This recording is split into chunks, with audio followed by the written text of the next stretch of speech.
ایک انہوں نے کہا کہ یہ شاید پڑوسی ملک انڈیا سے یہ بہن نے مجھے میل کی تھی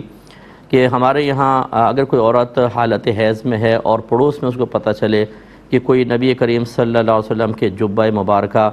اور بی بی فاطمہ رضی اللہ تعالی عنہا کی چادر کی زیارت کروا رہا ہے، تو کیا وہ حائضہ عورت جا کے ان چیزوں کی زیارت کر سکتی ہے؟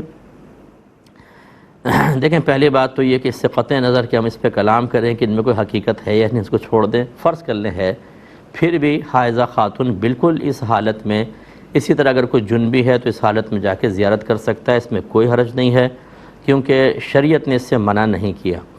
خود ہماری والدہ سیدہ عائشہ صدیقہ رضی اللہ تعالی عنہا ارشاد فرماتی ہیں کہ نبی کریم صلی اللہ علیہ وسلم میری حالت حیض میں میرے گود میں سر رکھتے تھے اور قرآن پاک کی تلاوت کیا کرتے تھے۔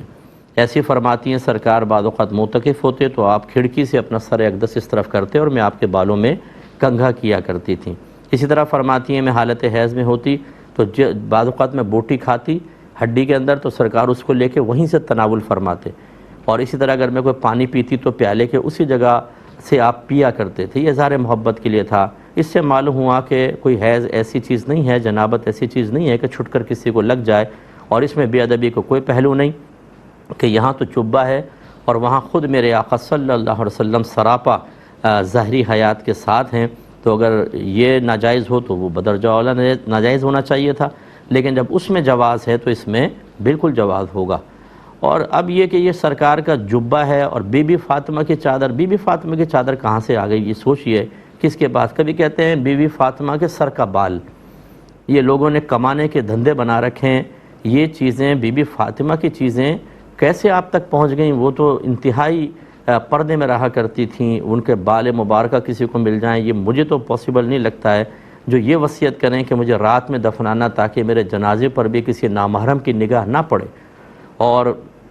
وہ بی بی فاطمہ رضی اللہ تعالیٰ عنہ جنہوں نے فرمایا کہ جب میرا جنازہ اٹھایا جائے تو چارپائی کو چاروں طرف سے کپڑے سے ڈھک دیا جائے تاکہ کسی کی نگاہ نہ پڑے، تو پھر آپ بتائیے ان کے چادریں کہاں سے آ گئیں اور ان کے بال یہ لوگوں نے خود بنائے ہوئے ہیں۔ اور خاص طور پہ ہم اہل سنت جو سنی حضرات ہیں، ان کی سادہ لوہی سے اور ان کی سرکار سے عشق اور محبت سے ناجائز فائدہ اٹھاتے ہوئے کچھ لوگ باقاعدہ اس کی زیارتیں کرواتے ہیں، اس چیزوں کی جو خود ساختہ ہوتی ہیں، اور اس پہ پیسے لیتے ہیں باقاعدہ۔ یعنی یہ تو نہیں کہتے کہ اتنے کی انٹری ہے، وہ ایک ماحول بنا دیا، ہرا رہا ہے، کوئی نذرانہ دیتا جا رہا ہے، چل گیا کاروبار صاحب۔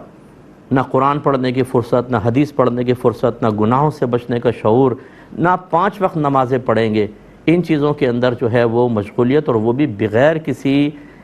مستند دلیل کے ہو گیا شروع۔ تو اس لیے ذرا اچھی طریقے سے ذرا کریں۔ ہاں اگر کوئی اعلیٰ خاندان ہے، کوئی نیک لوگ ہیں، عالم خاندان ہے، ان کے اندر کوئی منہ مبارک وغیرہ جیسے ہوتے ہیں یا کوئی تبرکات ہوتے ہیں تو چلو اعتماد قائم ہو جاتا ہے۔ یہ عام قسم کے لوگ، ان کے اوپر تو بالکل اعتماد نہ کیا جائے۔ یہ کہ کہتی ہیں